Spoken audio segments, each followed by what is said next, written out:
time management for youth pastors. Is it even possible? I mean, think about it. It's like you and I'm a youth pastor too. We have multiple jobs. We have pastors. We have executive pastors. We have parents. We have step parents. We have spouses, our own spouses. We have our children. We have our youth kids that we're trying to minister to. We have the youth leaders. It's like we're answering to so many different people. It can feel so confusing. Who do we try to make happy? Who do we try to cater to? And at the end of the day, how do we make sense of any of this? Because the reality is we have the most important job in the world. Think about it. 100 years from now, no one's going to care what kind of whipped cream you bought at Walmart for the hot cocoa bar for the upcoming Christmas party. But 100 years from now, what matters, what hangs in the balance is the lives and souls of these students. And you've probably heard it before. 94% of born-again Christians have made a decision to follow Jesus before the age of 18. I know that stat alone is the reason why I do what I do. And in this episode, we're going to talk about the pillars of time management, what you need to understand from kind of like a philosophical standpoint. Then we're going to chat through the surefire framework. And then finally, I'm going to give you 3 hacks to avoid sacrificing your family on the altar of your job. And here's why this is important, and here's why I can even talk about this. Right now, I am currently offering a 2-part video series to YM360 once per month. I'm writing a weekly teaching series for them. I am also doing weekly YouTube videos right here on this channel. I'm posting 2 times daily on social media. I have my very own free ebook, which I am following that exact strategy for myself on this channel as well as in my student ministry. You can download a copy of that for free, link in the show notes. I try to create a weekly game for Download Youth Ministry. Oh, and by the way, I have a real job as a youth pastor as well. My boss asked me, do you just never sleep? Do you work all the weekends? How do you get it all done?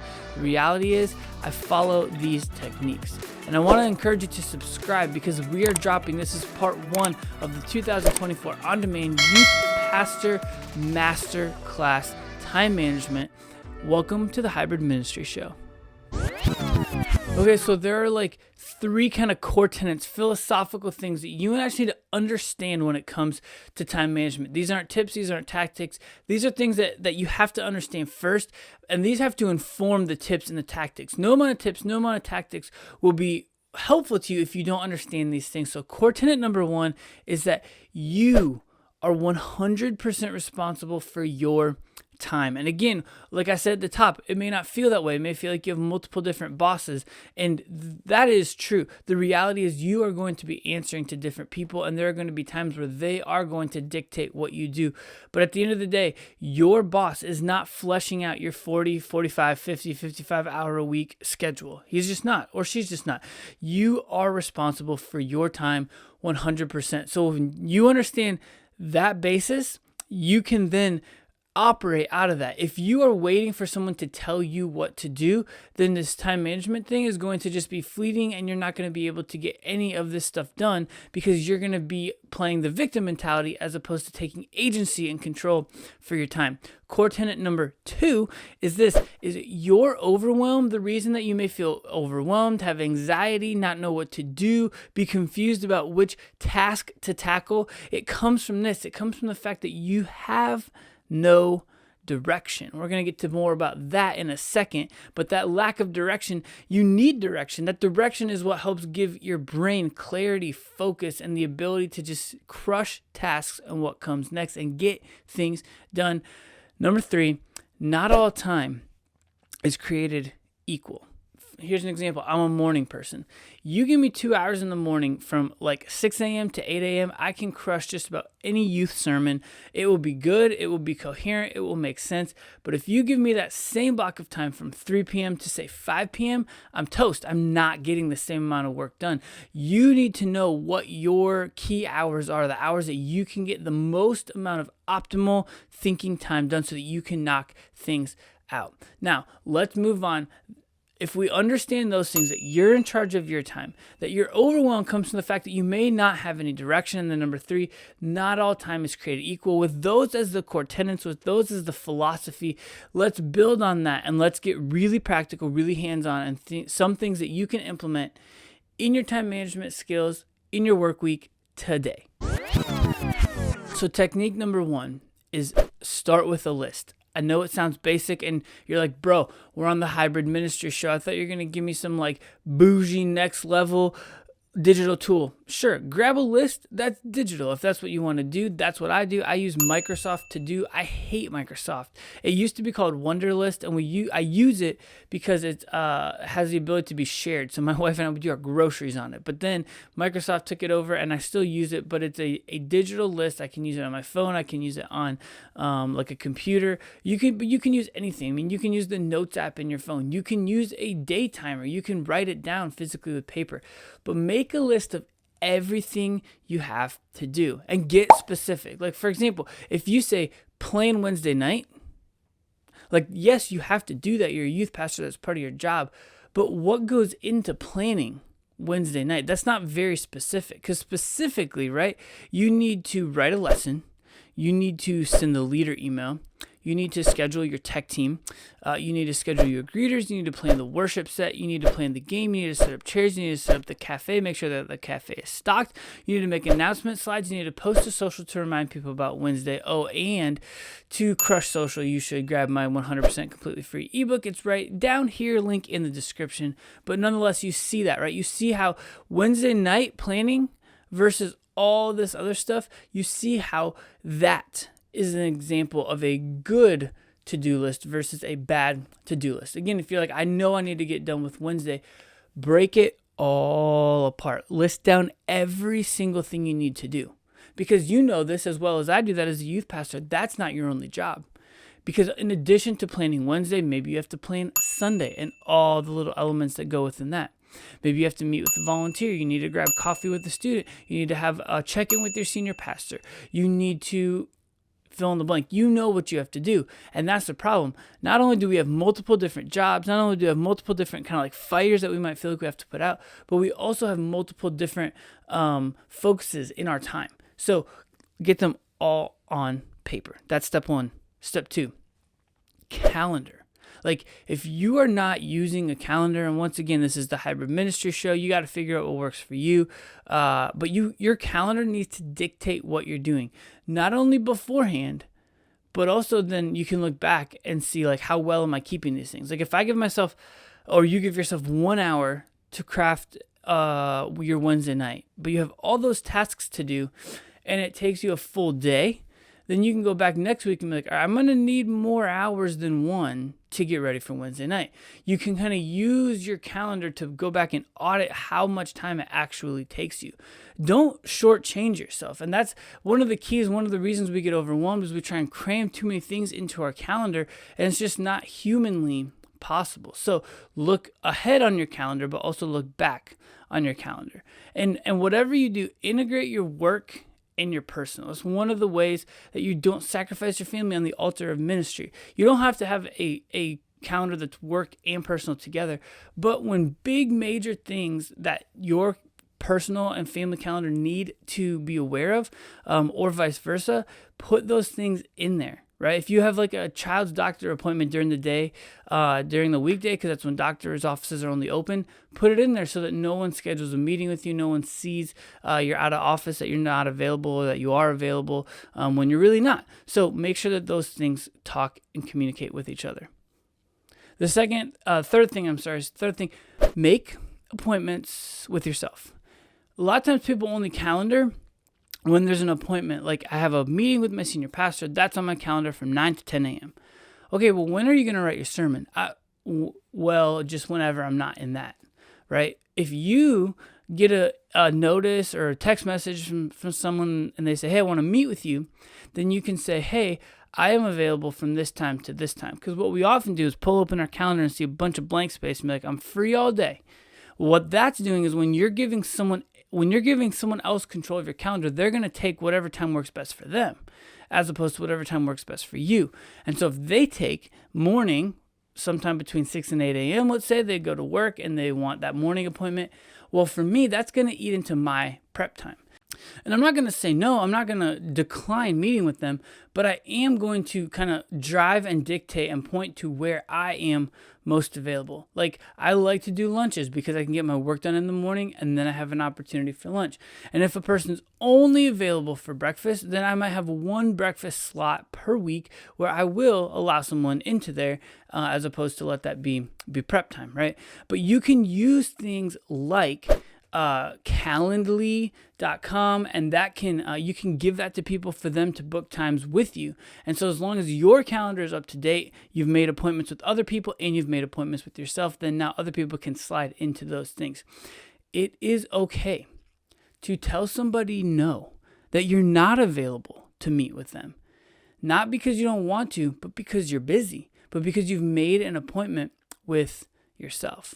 And then as you're blocking out your calendar, you need to figure out what works best for you, but you need to leave either 60 to 70% margin, unscheduled time. And you can block it, like you can put it in a calendar, but you can call it margin, you can call it buffer, you can call it reach ahead time, you can call it whatever you want to call it.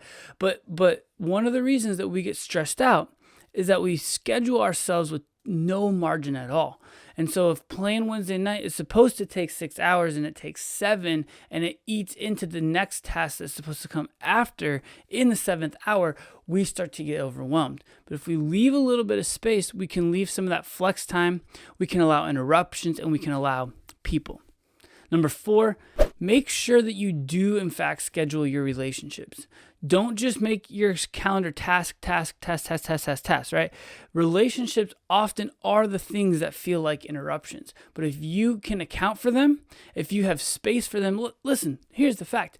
You're probably in youth ministry because you're a relational person. You probably prefer relationships over tasks. I'm more of a task guy. I prefer tasks over relationships. So you need to figure out kind of your zone and what works for you. But for me, what works for me is I need to schedule relationships. I need to grab lunch with leaders. All right. So a couple of times a week, I got lunch in there for leaders. I got lunch in there for students. I got space in there after school for students, whatever the case might be. But know where you're going to slide those things in. And again, if you leave that margin, then you can account for the interruptions. If you work on a little bit slightly bigger staff, I know I do, there will be people, especially people I work with, who pop into my office, have conversations.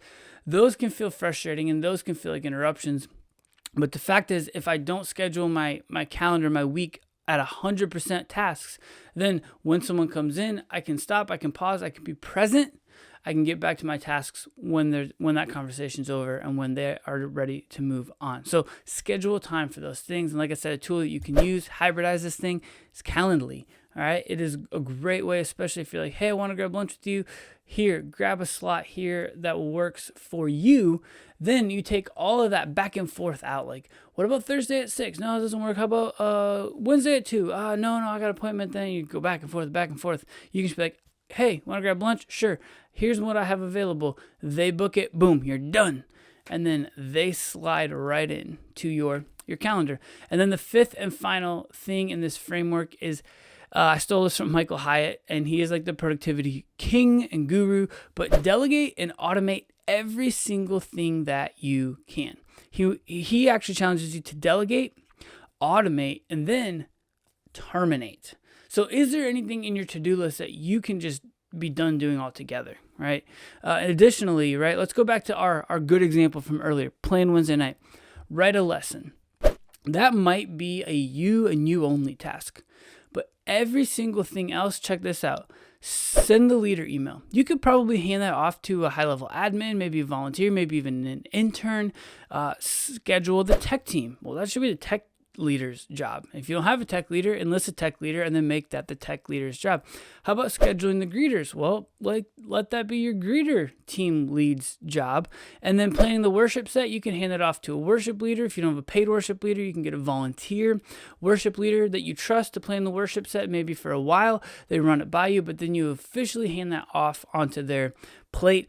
Planning the game, well, you can hand that off to a high-level student who you even want to host. You can let them grab games off of DYM, give them your password, and then boom, they're off and running. What about setting up chairs? Well, that can be your student work crew who comes in once a week, and maybe you're giving your student work crew a discount on camp this summer to come in and set up chairs. How about setting up the cafe? You can hand that off to your admin, maybe a cafe volunteer team leader. What about making the announcement slides? Hand a student your Canva Pro password, link to that right here at the top of the video, and give them the keys to making your announcement slides. What about posting to social media to remind people about it? Give that job to your students and grab my free ebook so that you are not just posting announcements, but you're posting them in a fun, relevant, and witty way. You see, that's the thing. You can delegate all of that. And so in that list, all you're doing is you're preparing the lesson. But all these other delegations, you have to set those up. They take time. And so it will take more time to set those up on the front side. But once it gets up and running, you will be a task master. Inevitably, part of the job in youth ministry, because it's relationships based, and because we do our ministry when other people are not at work, when other people are not at school, you and I are going to have moments where youth ministry invades elements of being a dad, of being a family person, of relationship with your wife. So how do you avoid sacrificing your family on the altar of ministry? Well, here's 3 kind of like principles and 3 ideas that I personally live by, and that I try to implement in my ministry to help me. The first one is this: keep in mind that evenings count double. Right? I remember one time a pastor was like, well, if you work on Wednesday night, just don't work Wednesday morning. And that's true. And I'm going to give you that hack here in just a minute as well. However, a Wednesday morning time at home, which like I record this podcast every single Wednesday morning, super early in the morning. As soon as I'm done, I'm going to go hang with my family, drive my kids to school, and then hang out with my wife and my youngest, who's going to be home. But when I'm not home tonight because of programming, like, they would rather me be home in the evening. I would rather me be home in the evening. Evening hours count double. So use your evening hours that you inevitably have to use. You have to use evening hours, right? But use them sparingly, and don't be so quick to give them up. Be very, very measured in your evening hours. One of the rules of life that me and my wife stumbled into haphazardly because we were giving up way too many evening hours early on in our marriage was no more than 3 evenings out per week. We like to be home.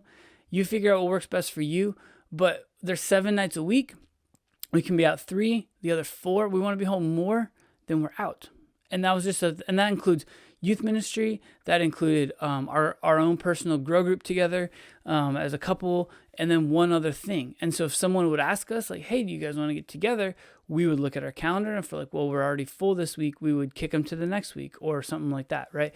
But we knew our limit. So know your limit. If you're out every single evening and you're just like trying to make up for that by being home in the morning, just remember that those count double. The second thing is this: take advantage of slower seasons. Okay, the fact is Christmas season may be a busy, hefty season for your church, especially your worship team, your tech team, your worship leaders, people setting up the stage. But for student ministry, it's often a little slower. So take advantage of that, because the reality is like those people are not going to be at summer camp come June when you are and you're away from your family. And so budget for those things and lean into the different rhythms of life. And the third thing is take advantage of the fact that your job has flexibility. You might have work from home capabilities. I know I try to work from home a lot of Thursdays, which is a nice thing that I get to do. Or I can even do like when my kids are at school, lunch or breakfast dates with my wife. It's cheaper. Don't have to pay for a babysitter. Don't have to bring our kids with us. And also, like, I can comp my Wednesday mornings because I'm going to be working late on Wednesday night, or I might comp a Thursday morning if I work a full day, like a full 12-hour day on Wednesday because of programming. I may come in a little bit late on Thursday. And the fact is, you can make some of those things up. You are responsible for your time. So take advantage of those things. Get approval, make sure your supervisor is okay with it, but take advantage of the flexibility that you have. Because the thing is this: healthy leaders lead healthy ministries. And we're going to talk about that in the very next episode, which is going to be up here on the screen, talking about how to grow your youth ministry, which is one of the things that your boss wants and probably you want, not just for vanity metrics, but also because you want to make an impact on the kingdom of God. So as always, don't forget, we're making digital discipleship easy, accessible, and possible. Stay hybrid, my friend.